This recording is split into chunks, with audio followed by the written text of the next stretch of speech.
ఎలాగా పాపకు పాలు ఎలా తాగిద్ది? అలా తాగిద్దా? నువ్వెలా తాగుతావు? అలా తాగిద్ది. సరే, నువ్వు తాగు పాలు. నువ్వు తాగు. పాప తాగిద్దిలే, నువ్వు తాగు ఫస్ట్. మామ కూడా తాగేశారు. నువ్వు తాగేసింది. తాత తాగేశారు. మను తాగేశారు. అవ్వ తాగేశారు.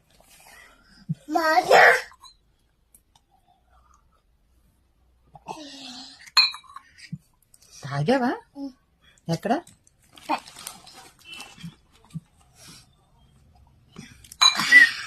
ఇంకొంచెం తాగు. గ్లాస్ ఖాళీ చెయ్యి. పాపకా? తాగిచ్చు మరి పాపకి. పాప